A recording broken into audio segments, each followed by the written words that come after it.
Cool, cool, cool. I think we are live. I hope my audio is visible. We are all looking good. And if you can hear us, I'd love to see Michael in the comments dropping in a hi. You can just give these people a couple of minutes so that everybody starts to fill up the room. Are you on the LinkedIn Live in the comments, by the way?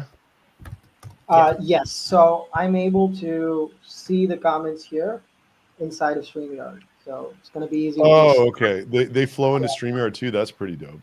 yeah, so that you can just like, we're going to be taking question and answers to you, Adam. Yeah. So it's easier for us to pick the best Yeah. ones and take them in the end. I just posted a comment on the event also. Hi, is what I said. Oh, yeah, you're good to go. I'm able to see the comments flow in. I'd love to know where everyone's joining in from. If you're from India, US, anywhere, just leave a comment so that we know that we're able to. Okay, we see Michael, Vivek, everybody's flowing in. Cool. So this man needs no introduction, but I'm going to do it anyway. We have Adam Robinson, founder and CEO at RB2B and retention.com. He famously bootstrapped to $2 million now in a very small span of time with the team members of just six. Now, he's also done several successful ventures in the past.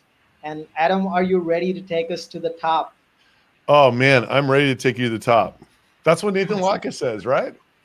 Yeah, exactly. I stole that. I'm like, I've heard that before. I've been on his show. I've been in the meat grinder with that guy on a podcast before. Right, right. Huge fans of Latka here. Yeah. And also, we have our CMO, Andrea Brown, with almost 3 decades of experience in marketing. We also have our CRO, Steven Bowen, who is in the comments answering all your questions. Again, remember, we are taking questions in the end from Adam, and Steven is also going to be in the comment section taking all of your questions. So make sure you drop as much of them as possible. And I am BG. I'm the founder and CEO here at Inbox Pets Consulting. We are a new gen lead generation agency focused on inbound-led outbound strategies, popularized by yours truly, Adam Robinson. And we're happy to take this to the moon. Now, before we start out with the tough questions, Adam, I'm going to ask you a very basic question. We always hear that founders don't want to appear too small in front of their customers, or they should just post the content from the company page, or the marketing team should do it. So, why should founders be active on LinkedIn? Do they have an incentive to do so? Is it a good thing? Look, I don't know if you're hearing the same thing. Every day that goes by, more and more people come around to this idea that outbound as we knew it a couple of years ago is just not working anymore. You know, it's like the response rate paradigm is so bad, and we all know the reasons, right? It's like a lot of automation tools, the spam filters on the other side are getting horrible. And you know, personalization was the answer a couple of years ago, but like the problem is you have to actually have someone look at your personalized email to make that effective. So what works, right? Like how are businesses going to grow? And obviously you're seeing a lot of founder-led businesses grow. I think you saw a lot. We actually, my other company, retention.com, sells to direct consumer e-commerce. They've been on this for a long time. There's a lot of reasons why forming this parasocial relationship over social media really enables the ability to sell and like build a tribe and like all of these things that that help you, you know, grow and sustain a business. If you're asking me, and you could say that I'm biased, I don't think it's an option anymore. I think it's like you kind of have to, you know, because like you either have to do what I am doing, which is like create a founder brand around yourself, which is probably the most effective way, or I believe you need to come up with a way to harness the power of organic social, like Clay is doing. It's not their founders who are doing it, but like they're able to find an incentive alignment with a very tight group of people who post to grow their businesses, and it all works and they don't have to pay them. But that, you know, I don't know how, other than creating content that your prospects want to consume somehow, of growing a bit. It's like, okay, so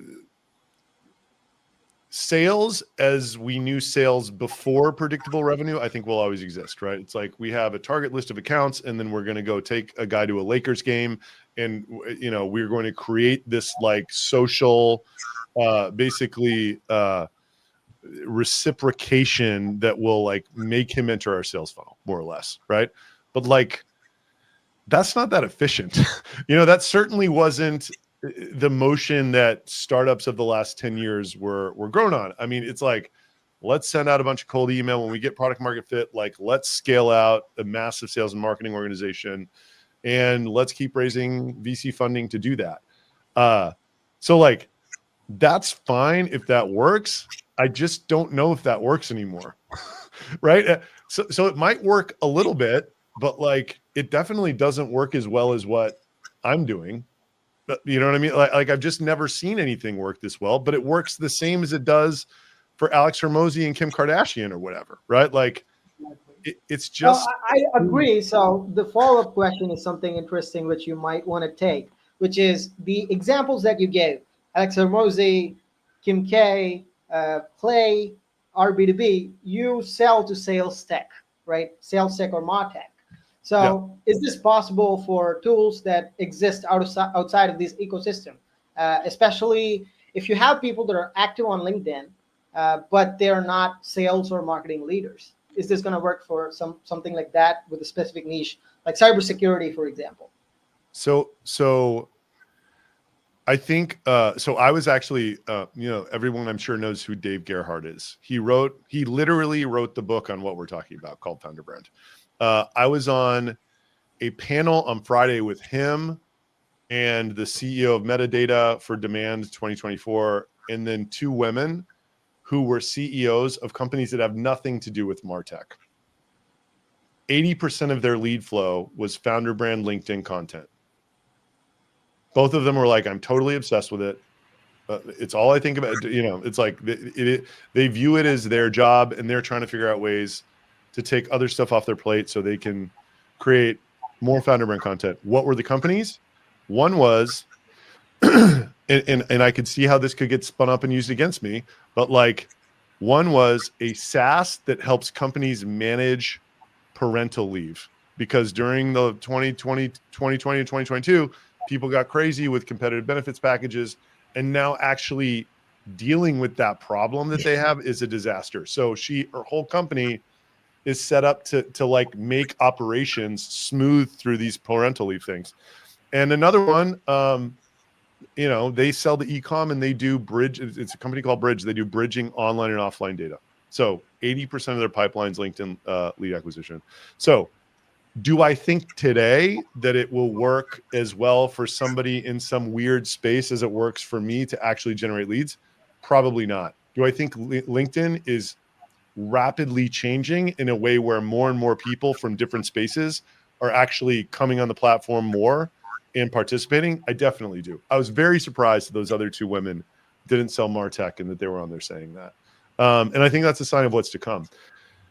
And I think even more important than us talking about LinkedIn versus some other platform, and us talking about whether or not this works for certain types of companies, there is absolutely no doubt in my mind that even if this doesn't work for you today, if you commit to posting on any social media until you can find your voice, it will open up doors that you never even believed were possible. So it's like, it's not about, in the beginning, right? It's not about like, oh, is this going to book me demos? In the beginning, it's about, you need to figure out kind of like who this person is that you're trying to create in the conscious of the market or whatever, and then which parts of that person you're trying to create actually resonate with people. Because it doesn't do any good if you sit there and you like come up with your content pillars and no one gives a shit, right? Like you need to create a character that people care about. And I guarantee you, if you end up being able to do that and you end up being able to create social media content that gets very strong engagement, something amazing will come from that. And the reason I think so is because I think that's one of the only ways you're going to be able to grow a business in the future. Like one of the pushbacks I always get is like, oh, like, you know, 7-figure unbudgeted tech, like it'll never be founder led or whatever. It's like, well, those companies just may not grow, or like maybe they're like the Lakers game companies or whatever. But like, I think that like, you know, the motion, you know, if I think about like what it was to start a company in 2017, it's like heavy sales and marketing org. You're just adding complexity and features constantly to like charge people more and get churn down. You know, you're calling your software a platform, you know, to like get value from investors and like tell this big vision or whatever. Like today, I think it's like founder led. It's free. It's a point solution. You can understand what it is in 1 second. Like that's the kind of stuff that spreads on its own. And I think in an environment where outreach, the push is getting harder and harder, spreading on its own is like your secret weapon, right? So yeah, and you mentioned founder led, right? It has to be founder led because it's much easier to get people to follow a founder than a company page. So keeping that in mind, right? yeah, Yes. a person is much better. They like humans and they like that thought leadership that you can put out there as a founder. And yeah, we might like to focus on that. Data shows that founders get 30% higher acceptance rates than like their sales or marketing folks. So yeah, the founders need to be active. I have 2 thoughts there. One is I heard somebody very wise say this. It's like people are not on social media to connect with companies. People are on social media to connect with people. Period. Even on LinkedIn, right? Like period. Yeah, period. It is a social media platform. It is so you can be social. And then I forgot what the other thing was I was going to say. But yeah, sorry. I had really a zinger and it just left. It's okay. But that's true. That's true. People love to buy from other people, and it's easier for them to connect with people than brands because it's very hard to build a brand when you have a limited budget. So it's just super expensive. You know, you can create the affinity around a person that you could create around a brand in like 1/100th of the time with 1/100th of the money, because we're set up to feel that way, right? Like what those guys at Drift had to do in 2017 to create that affinity around that word and that robot, like it's nothing like what I'm doing today, you know? Because that's what humans do. They connect, you know, they connect with other humans. and just one question before I go on to the next round. How easy do you think, is it coming from an SMB experience where you're saying this, or is it possible to do something like this, even to crack enterprise and mid-market doing the same thing? I think that mid-market, let me take a step back. My original intent, let me take one more step back. I started pivoting my content to B2B before we even decided to build a product for B2B, just to see how it would work. Because I felt like I was trying so hard and it was doing a lot for our company. We sold to e-commerce, but it like wasn't booking demos with these people. And there's a lot of reasons why, but like the content from second one just was a huge hit because it went from me trying to talk to e-commerce people about general business issues to me speaking to SaaS revenue leaders about the pain of living through 2023 and like trying to scale up a sales org and my VP sales quitting and like, you know, all of this stuff that like no one else would ever talk about and like, but everyone else felt, right? So the business that I am in is a high churn product category. We sell leads basically and try to make it SaaS. It's just unfortunate, but it is. It's not a CRM. It's not an email marketing app. It is super high churn. The persona that we sell to on the e-com side is also super high churn. They are SMBs. They buy like SMBs. They have loyalty like SMBs. My original thought after the content was working so well was, well, I'm going to at least start with a lower churn buyer persona and go for like the 250 to 500 person company persona, because you typically can't, because you don't have a brand, but like we're building so much trust with these people that are at these companies that it'll be possible. Then the content started working so well that it was like, man, there's so much scale in this content that if I had something that was free, I would get this scale that would like play off of it, that it would just help me so much more to have a free offer than someone who didn't have this megaphone. Right. So that's kind of the evolution.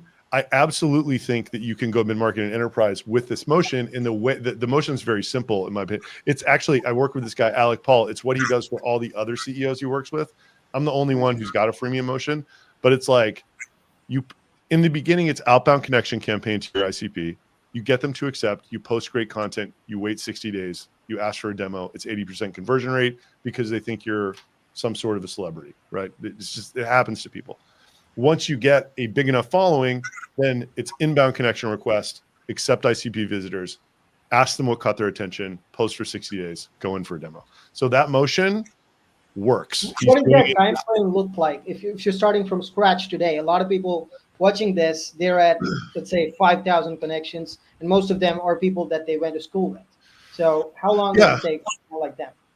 I mean, I think it all depends on it. Look, I think it could, for me, it took 1 year from when I started to when I'm like, I know why I am crushing the game at this. And even a week before the 1 year mark, I was not like, all of a sudden I had this epiphany. Everything fell in place. It was around Labor Day of last year. I'm like, oh, like now I'm writing for these revenue leaders in SaaS. Now I kind of understand what a hot take is. Now I kind of like understand that if I share my weakness, people are going to love that, right? Now I understand that if I talk about issues that people are afraid to talk about, it's going to go crazy, right? Now I understand that if I say things like, it's okay to admit that outbound is dead. It's not your fault that your outbound is not working. That's probably going to do really well. I didn't know that before Labor Day, right? So for me, it took a year. I'm a very focused and maniacal person in many ways. I put a lot. I can see that. Yeah, I put a lot into this, and it took me a year. So I think it could. And by the way, I'm willing to say things that other people are not willing to say, which is like one of the reasons that it works, right? So it's like, I think that I think this is not an option anymore. So you kind of have to just, it's like, look, if you got to make cold calls to survive, you got to make cold calls to survive. You know, if you have to post on LinkedIn in a very authentic and vulnerable way, like people who are CEOs, they'll teach themselves how to do it eventually, right? But like, as of right now, very few people can. There's a lot of reasons why people can't. It's like, I don't want my investors reading this. I got to do another round. I don't want my employees reading this. Like, I don't want them to know what's going on the inside. You know, I don't want my whatever. Yeah, But I want you to quickly detour into that. A lot of funded companies. I included this question and I deleted it, but now that you brought it up, I think it makes sense to talk more about that. Why is it that venture-backed companies are usually more skeptical about putting more content out because they don't want their investors to read about that? well, I mean, I think your question has the answers in it, right? Like, it's like that's the fear, and then I think there's another problem with this. Like, if you agree that this is the motion, there's an embedded problem with the venture model in it, because it's not totally repeatable. Like there's no formula that you can apply to it. Like when you ask me that question, how long is it going to take? It's like, I don't know. It like depends on the person and their situation and what they're willing to give to it and what they're willing to say and like how long they're willing to stick with it and all this stuff, right? Like the problem with that is that if you just raised money and you hadn't started yet and you went to your investors and you're like, I'm going to have a founder-led LinkedIn sales motion. They're like, cool, how long do you need for that? And if you said a year, but maybe longer, they would say, no chance, go hire a VP sales and go ramp this up. Even if you had it going, even if I went out and raised money right now, right? If for some reason this stopped working, they'd be like, dude, what do you mean you spend 4 days a week making fucking content? Like, Yeah. you're out of your mind. Like, no other CEO does that. Go do what a CEO does. Improve your product. Go They hire. just want profit. Yeah, They go want hire a sales team. results immediately. Go be more linear. Like whatever. So that's like, but again, like to me, this is like an opportunity, right? Like I look at it as this is a superpower for efficient business growth to those who are willing to really commit to it and like make it work for them. It doesn't, there's no playbook, but it's like, if you sit there and will it into place for long enough, you will figure it out. And like, it works, you know, you could say that it probably works better for RB2B than it does for some other products, but like, that just means RB2B is going to be the kind of product that grows. Right. Like, cause like, it's like I think products will change to fit the distribution that's available to the world. Right. Right. Like It's also about founder market fit. You know, you Exactly. need to be building this space that you actually love making content on. Because if you're selling to HRs and you've never spoken to HR, that tells a lot about the probability of success that you have, you're gonna have. You're Yeah, basically selling yourself as a founder. If you're a founder, or even if you have multiple, all the founders should be on there, and it should be, you want them to fall in love with you as a thought leader in your industry, and then sell your products once you've got, like you totally. did, like once you've Yeah. got Like it. the warm up process is like a year, Yeah. you know, and it's just this amazing machine that allows us to do that Yeah. And take relatively. a look at your connections. You gotta have the right, like you said, you don't want your friends and family and your former, non-ICP connections. Those are great to have, gives you a volume, but you really need those clients, those potential clients on there, like-minded industry that has similar ICPs. Yeah, you need to really look at your connections so that when you are posting, you're getting to the right people.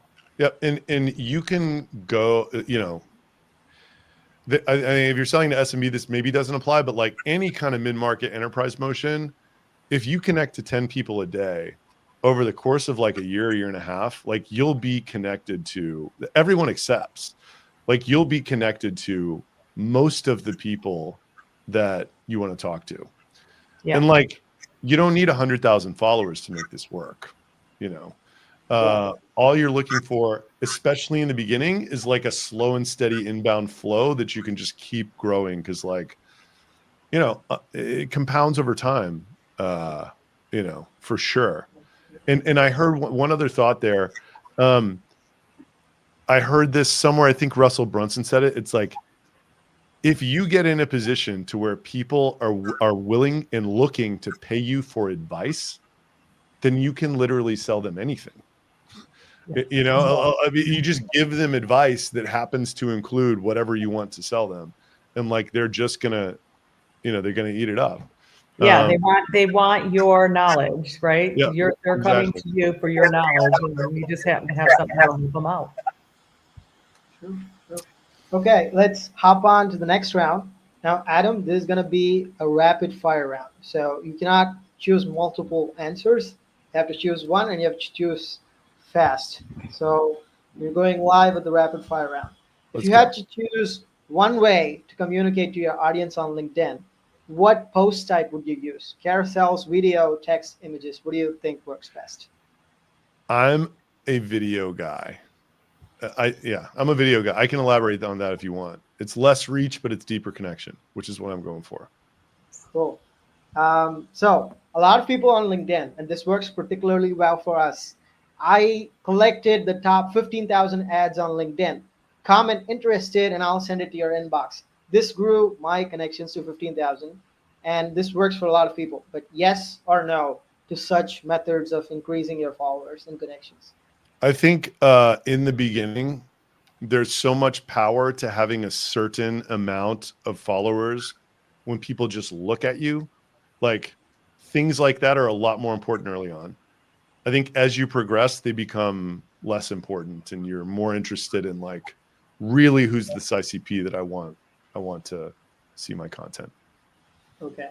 So a lot of people, they transition the stuff that they're selling and the job that they're in. For example, I was an engineer. I had a lot of engineers in my connection list. and then I started talking to sales and marketing people. So would you recommend that people go ahead and cut down that list, prune that list to make sure that the people who are reading your content are relevant people, or do you think that's up to the algorithm to show it to whoever it wants? I think over time that you should, but I wouldn't do it right at the beginning. You know, Yeah. I would try. What I would do is I would try to do an outbound connection campaign, and kind of like as they're accepting, I might take some of the lowest quality engineers off and then work up. But if you have the capacity to do something like that, Okay, that would be the ideal. this is not a question in the list, but since you mentioned that, are you using any automations to do that, or are you doing manually, or are you using VAs? How do you do that for Uh, campaigns? so at one time I was using Linked Helper, I think it was called, for like an Yep. outbound connection campaign.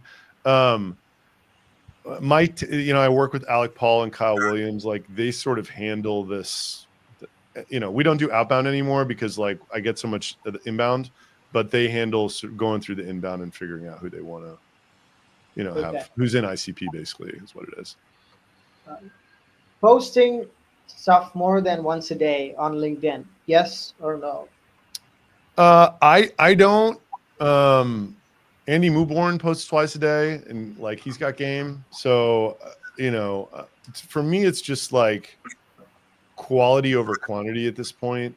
And I would entertain an argument that we need to post more than once a day, but like I haven't. Andy's the first guy who I think really knows what he's doing that I've heard does that. So I think once a day is fine. I think 5 days a week when you start is good. Like, I was down to 3. I'm trying to post more to just like get the organic impressions up. But yeah, when you're starting out, I think once a day, 5 days a week is perfect. Cool. Specific times are good for posting. Myth or true? Alec posts my stuff at like 3 p.m., 4 p.m. Eastern every time, weekend or weekday. I don't know why, but he's just like, that's what he does. I don't really 4 p.m. Eastern? challenge it. Yeah, it's like well, maybe it's 3 p.m. Eastern. It's like 2 or 3 p.m. my time. It goes out. Whether it's the weekday or the weekend. Got it. And okay, so if you had to go back in time and you're not building RB2B or Robin emails or Get emails or any of these products that you already built, and you have to pick one channel for life to acquire customers, what's it gonna be? LinkedIn, email, SEO, referrals, events? So like of all those, I think that LinkedIn has a much so like the problem with it's like I would do LinkedIn because again, it's like aggregating audience and community around me and it's growing, right? Like emails, not that. Like it's kind of very difficult to create that type of connection, not through a social media platform. I just think that, yeah, there's a lot of reasons why today it's social media platforms all day long, in my opinion. Whether it's in for business, especially B2B, I think it's LinkedIn, but like, I would pick the ability to be great at creating organic social content over any other marketing strategy by far. Okay. And it still would be your model, which is the founder creates the content, and not the UGC model that Clay went with, incentivizing them to post on your like. I think if it's me, there's just more directions it can go in. Like there's like so there's I think there's like a content market fit kind of for everybody that they need to find. Like, and you can find it in one place and then find it in another place. Like Devin Reed, like he was writing about sales and now he's writing about marketing, and it took him a while to switch or whatever.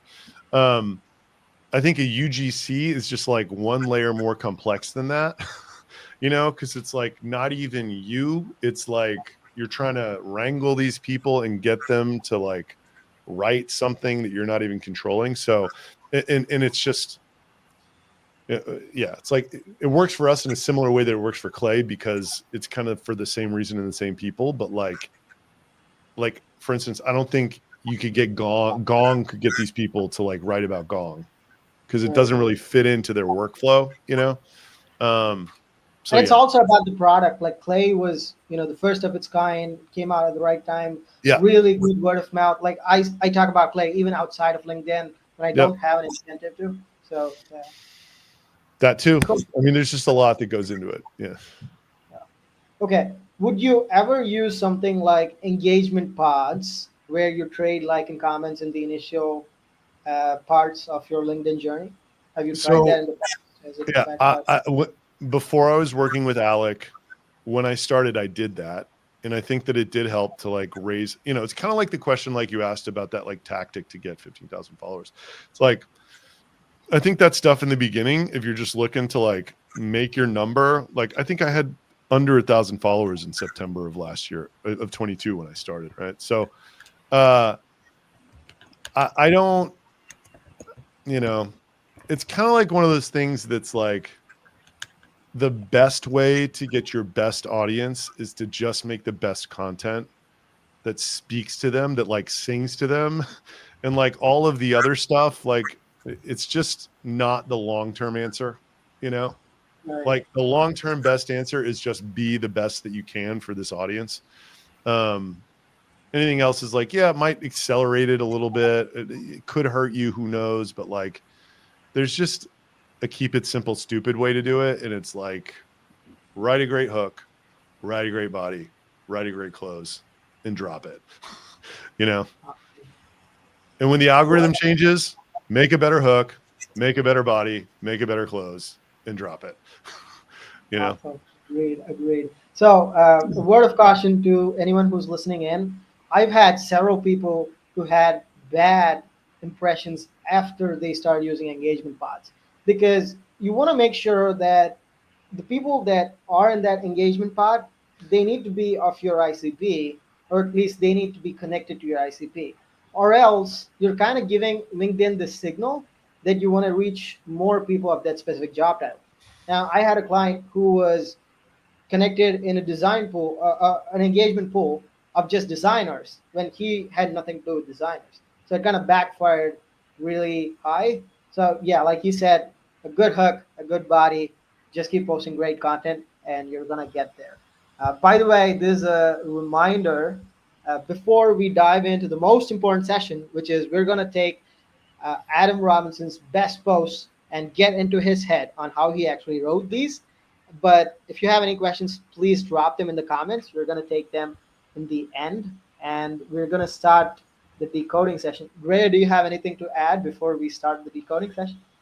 Not really. Just, back on, you got to make each vehicle, each channel can be beneficial to a specific brand or product.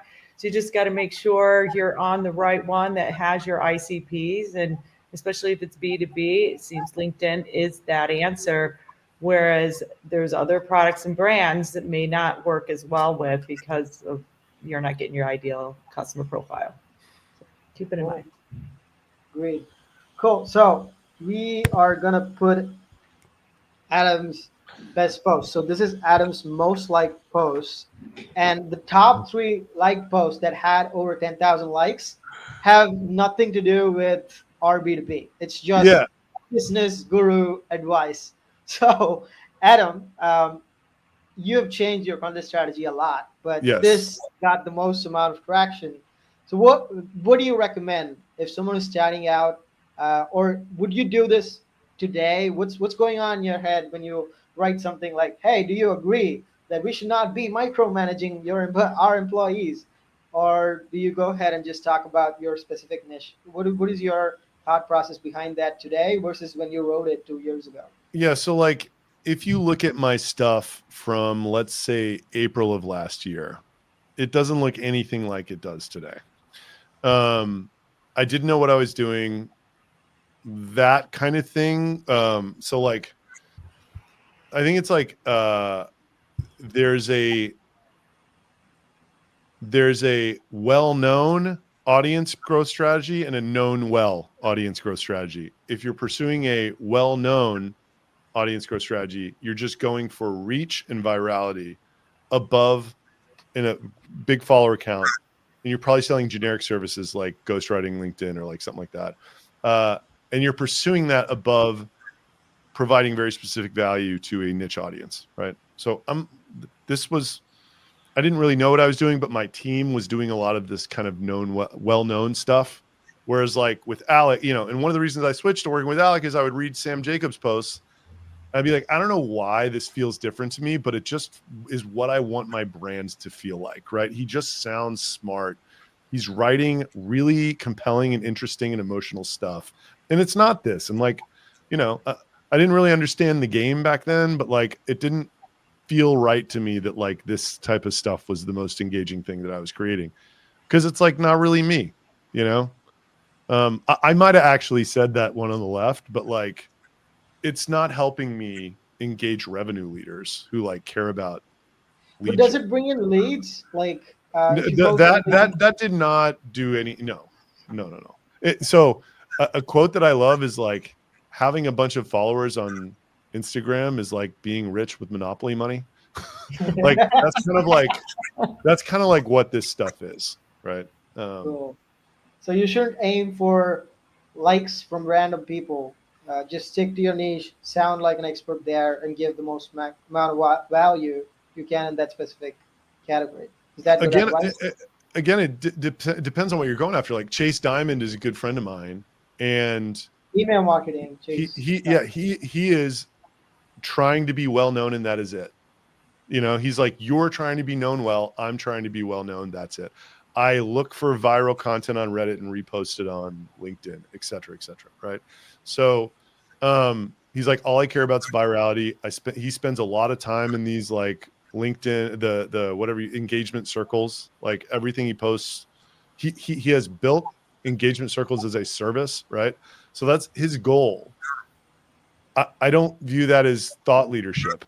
It's not creating. So like what I think my content and Sam's content does, for example, like Chris, it's like people feel like they know Sam because they feel like they know what he thinks and they know what he cares about and they know his values, and they feel like they know him. Like me too. Like people walk up to me at trade shows and they don't even say their name, and I never met them before, right? Like, but it's because they feel like we hung out yesterday because they were watching a talking head of me, like, tell a story about how I, got my nuts blown off last year or something like that. Um, so yeah, long answer of it just depends on your strategy, Depends on what you want when you're writing Yeah. that content piece.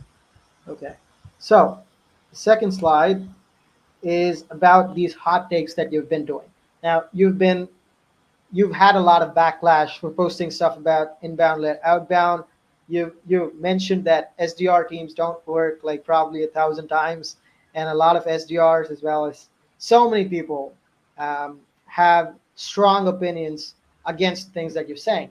Now, how do you deal with something like an immense amount of hatred and the possibility that you could be wrong when you're writing something like this? Where do you get the strength, and what's your incentive to think like that? Because a lot of people have stuff to say, but they're afraid of the backlash they might get.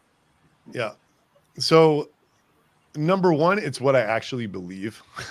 And I sort of said this a lot of different ways. It's like, I think that the response rate thing and like people are buying less software, like that's like the culprit. And I don't think it's getting better. I think it's getting worse. So like if the response rate's cut in half the last 2 years, and software never should have been sold at a 25K ACV with North American reps, and now the floor is 50K, when it gets cut in half again, the floor is going to be 100 when it gets cut. So it's like, and that's happening like more and more every single day. We hear, me, Santosh, whoever, people are like, man, what are you guys doing in organic social or outbounds? Like dead as a doornail, right? We just can't generate pipeline how we used to.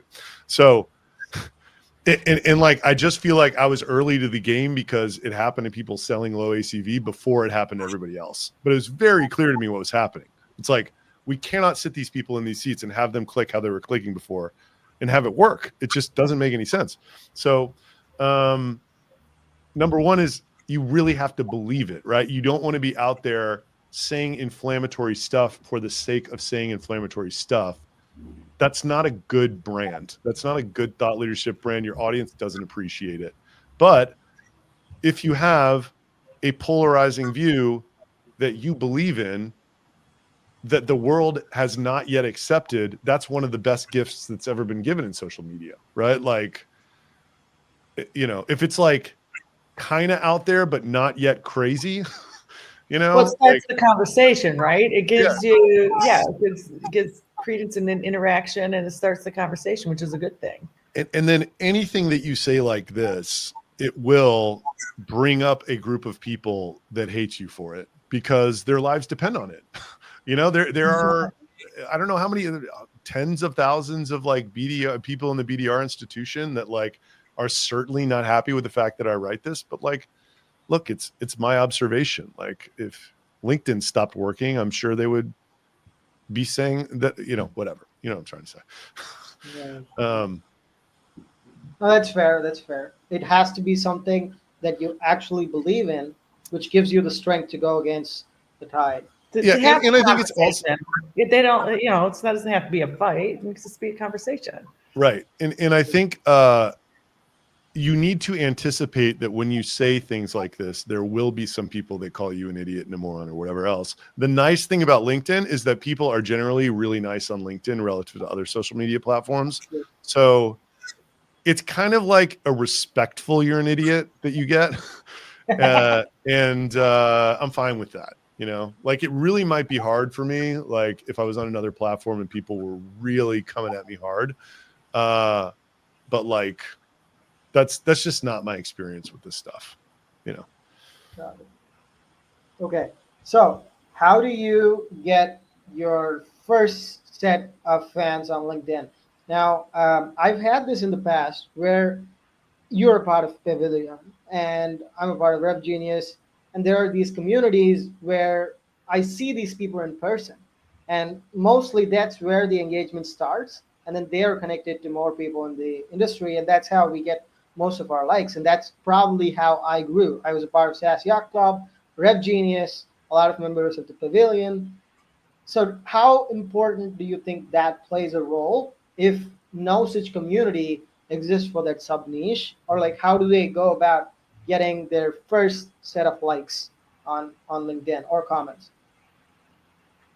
I think you need to be outbound connecting and commenting that, you know, while you're creating content, and you can't have unreasonable expectations. uh I'm not sure if I said this earlier, but it's like the best time to plant a tree was 20 years ago. The second best time is today. Right? Like you just can't be bothered by the fact that that's what this is. Like you are planting a tree that is going to start growing right now. So, you know, you just need to do the hard stuff, right? Like figure out who you want to be connected to. Start connecting to 10 people a day. Figure out the influencers in the space that you should be engaging with. Really write them thoughtful comments. I respond to every one of my comments. It really bothers me when, like, you can tell when it's an AI comment. AI is not good enough yet to like not tell. It's so annoying to me. It's like I'm taking the time to go through here and answer these comments, and you're leaving me some summary of what I just wrote and asking me a question. Like, fuck off, you know. So, but if you land in their comments day in and day out, that person will get to know you. They'll get to know your name. They'll get to know your mugshot, and then who knows what it'll lead to, right? But yeah, that is. I would start with the very, very boring outbound connection, outbound commenting, and then starting to try to get your content dialed in. You know, Cool, fair enough. Really good advice. Start commenting. Okay, so you've spoken about good hooks before, and I have a very interesting question. So, out of the top 10 posts that you've posted that are not generic advice, almost eight of them have the hook that I've bootstrapped my SaaS to 20 mil in ARR, yeah, or I've spoken to X amount of leaders in this yeah. specific space. So the question is, what if you are selling something that has nothing to do with? So I always say you can either use time, effort, money, or authority as a hook. But what Mhm. if, like, let's say I have a client that does software development services. It's one of the most generic services that you can provide. It's so saturated, and it's not measured usually by ROI. So what sort of hooks can these people put when they don't have something directly related to money. Yeah. So And like, yeah, first of all, I think Chris Walker writes great hooks. I would just like go look at 100 of his posts. I often look at his posts before I write mine. Like a great hook is like blank in 60 seconds, right? Like the great SaaS pipeline crisis of 2022-23 in under 60 seconds or like whatever. So um, now back to what you're saying. When I first started working with Alec, which is when I think the quality of my posts really started getting good, one of the first things he said to me was, you have to treat LinkedIn as though this person who's reading it has never heard of you. And you have to build, however you can, as much credibility as possible in the hook. So what are ways to build credibility? That's why you see like I bootstrapped it's like an absurd claim, right? But it's true. And I can back it up. But that's why it works. It's because it's something that is very credible and like no one's done before. Like just speaking to important people, like it doesn't have to be 40 BDR leaders, but like for your example of the dev shop, like I spoke to a CEO or I spoke to a CTO who has to reduce his development staff by 80%, or he can, move it overseas or whatever, right? Like a conversation with a high powered person, even it almost works better if they're anonymous, if it's just their title and stuff. It almost works better than calling them out unless they're really famous. It sounds more mysterious. So that's a great one. Again, anytime you can like aggregate the sentiment in the market and sort of like say in public what people are saying behind closed doors, but they're kind of afraid to say, right? Like, so there's definitely this trend in software that like, I spoke to this Google engineer yesterday who's literally thinks he'll never work again in 6 months. Here's why. Right. okay. You know what I mean? Like I'm making this up, but I didn't actually speak to Yeah, him. no, I thought it But was like, real. I was hooked. I was literally hooked. exactly. But like that's the idea, right? It's like that's a credibility building statement, and you could imagine why a Google engineer would be afraid that he'd never work again. But like you have to figure out what he actually said, right? Like it's a great hook. So I treat them like that, and another rule is like as many numbers as possible as you can say. It doesn't even matter if they're dollar amounts, right? Like if you can throw a time period, a dollar amount, a number of customers, a number of days and like whatever, all in the same hook, it's like a to die for hook, right? Like, anytime you can be so definitive that you can say something is over, like the golden age, the golden era of SaaS is over, right? And then you just that's the hook. Or like when you can say 99% of startups think they should be focused on reducing churn. They're wrong, right? Anytime you can just say like they're wrong, it's like I got to read it, right? Like, Right. so that's some of the stuff that I think about when writing hooks. But like, dude, the hook it's just like any other form of media. The hook is the most important part. We don't so like my whole idea generation session, which is 45 now, it's 45 minutes a week with Alec on Mondays. Like all we're talking about are post ideas and then what the hook might be. And then and then it's like we kind of talk through what the body is, but like without the hook, there's no post. Like we've talked through a bunch of ideas where the hook is not strong enough and don't even write it. Got it. So I'm just interrupting this for 1 second because I just figured out something so amazing about Adam, which is if you look at most of his webinars, he always credits the people behind his success. So he always talks about his COO Santosh as well as Paul, who has been the back end of his LinkedIn. So I'm just like fascinated that some CEO out there actually credits the people who are behind the screens who are aiding the supports that he's doing because I've never seen it in most of the other people. They usually take credit.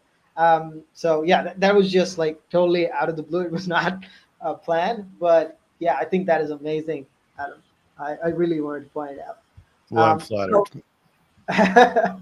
so you spend 45 minutes with Paul uh, on a given day, just talking about your conversations with other people throughout the week.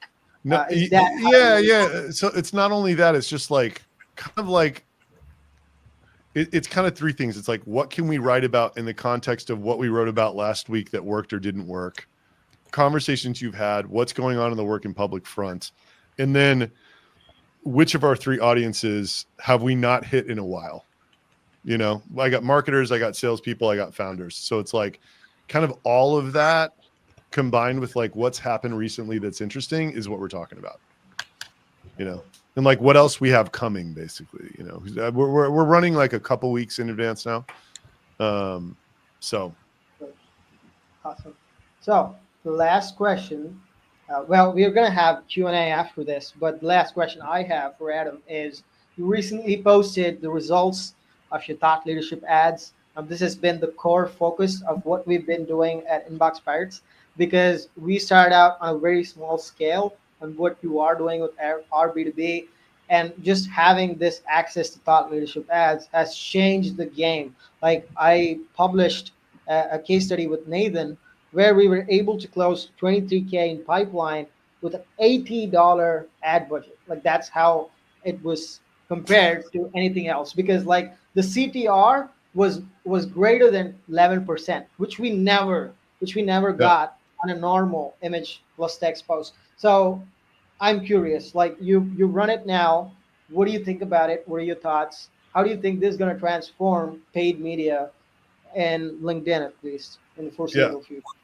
So I'm going to give you a complex, but like the most honest interpretation of it that I can give, just because I believe in the audience here. So like, I think it's incredibly powerful to be able to post something, see whether it crushes or not, and then only put dollars behind the stuff you know that the platform already likes, right? Like that alone, because like there's like a metric on the Facebook ad system. I forget what it is exactly. It's like the ad appropriateness or something like that. Like that like raises your bid if there's a really good fit with the market for your ad, right? So like I know there has to be something going on here with thought leadership ads and that kind of fit and it raising the bid for the ad inventory because of how cheap all of the clicks and the signups are, right? Versus everything else. So like that's number one. Number two is um now here's where it gets kind of like opaque. Like I believe that my organic program is working for all of the reasons that my organic program is working. And I'm not sure what they are, but I just know that it's working. And at the end of the day, it's like getting a lot of great content, you know, probably 10 or 20% of which has some sort of direct response element to it, but the rest does not. And it's doing a combination of branding and building this type of trust and then getting people to click through on the visit my website. Right.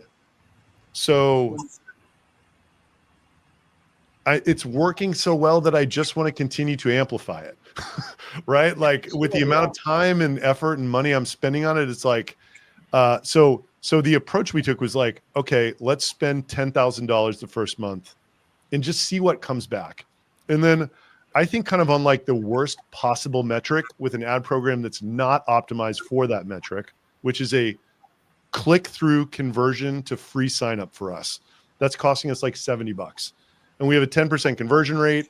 And then, you know, the LTV conservatively of our customers is like $3,000 or something, or, you know, 2,700. So Like, they're staying with you for 6 months. we're getting like 200 sorry, they stay with us for 10 months, 275 average subscription price. We're 275. paying like 700 for it. So even if you looked at it that very conservatively for a program that is not optimized to improve that metric, it seems as though it's okay. But at the same time, I believe that if I'm boosting all of my best posts, it's doing a lot of other stuff that my organic program is doing besides that metric, right? It's like creating this trust in this market through just brand impressions and continued, digestion of the content and stuff that's like not just signups, right? So like it's basically like I'm buying more perfect impressions for this program that's like working incredibly well for me. So my approach is basically like I'm just going to double spend every month until that core metric, which I'm not even optimizing for, shits the bed. And then we'll backpedal a little bit, right? Like if that goes up to like 150, then like, okay, we're spending too much, you know? But like Yes. until then, I'm trying not to be married to like, oh, can we get, 200 signups per month? Can we get whatever? It's like, let's just keep spending more so long as this is telling us that it's probably working and all of this other stuff is definitely working until it sort of cracks or something like that. And I've heard from LinkedIn ad people that we probably have a long way to go, only spending 10K or whatever. Thank you. Got it. Yeah, I think that is spot on because I also feel that the post that did extremely well for us, which had like a 12%, 11% CDR, was already getting 40,000 impressions organically. So Yeah. it's easier to run ads on something that is already doing well organically versus just taking all the posts and just thinking that it's going to be lower CPC, running ads on top of that. Now we're going to take audience questions. Uh, we're gonna take the top best uh, ones. Let's say that. Okay. Hmm. Okay. So, what's your? Oh, God, we had Let me see something. if I can find one. Okay. 1 second. You got Most it, PT? Okay. okay. Most of Adam's content is case studies that express achievement and some degree of success. Is that the only thing we need to be making content about, or is it also about? Okay, let me read. So Most of Adam's I think I know the questions. You know, it's basically saying, Adam, you are working in public with an unbelievable amount of transparency, and that's most of what you're posting about. Is that the only way to grow? So I would say until RB2B, which gave me a lot more content more frequently, all I really was doing with work in public was like one monthly update per month. And the rest of it was like market takes and talking to people and like whatever else. Some guy showed me this report of like the content that I was making as a sort of like representative of what my ICP cared about. And it was much higher in the fall because it was like less of this stuff. Because like founders care about this work in public stuff, but like, marketing and sales, like they care more about the predictable revenue model instead and stuff like that. So I would say it's only happening because it's available to me. And like, I like making that content because it's like, it's just good journalism. It's like I want to look back on the journey. And I think it's like so cool that literally the day we came up with the possibility of this, I wrote about it on LinkedIn. Then the day we launched it, I wrote about it on LinkedIn. Then 16 weeks later, the day we hit 1 million ARR, I wrote about it. Then the day we hit 2 million ARR, I wrote about it. And you can go look about all of the stuff that we were trying and wasn't working in between, right? So like, that's why the frequency of the work in public stuff has gone up. It may get, I don't know, like as we add channels, there's more we can write about, right? That LinkedIn thought leadership ad post crushed. And it's kind of like hitting a slightly different audience than I normally hit too. It's like demand gen instead of lead gen. So, we're doing SEO. We're trying to put a UGC motion together. We're doing these ads. We're I'm trying to do this like Russell Brunson motion of like one-to-many selling of like, here's how you bootstrap your startup to 10 million and I'll also give you RB2B kind of thing. So there's a lot to report about this that, that's kind of my answer. It's But working for you. the Right. takes do better most of the time, by the way. Like some killer posts, like we just hit 1 million, that does great. But like the typical work in public post does not do as well as like a great, bootstrap versus VC post or like predictable revenues dead post or whatever. okay. So there's this guy who says, "How do you keep adding variations between the posts And is it good for engagement? I have a follow-up question to that. I've seen a lot of these thought leaders. They take one idea and then they make a text post on that. They make an image post on that, and then they make a carousel on that. I think Sam Green is his name. I've seen it with other LinkedIn ghostwriters as well. Is that a strategy that you recommend, or is it like you have something to say, you say it once, but you say it in the best way possible? Is it important to change the different types and how reaching them? Yeah. So I think we touched on this earlier. Your who the world perceives you as is a function of the clarity of the character you're creating, the consistency and the constancy with which you say it, right? So like you should only be speaking about a couple general ideas, but a master at this is Chris Walker. He's not making carousels and videos and images or whatever, but he's talking about the exact same stuff in a way that you read his entire post.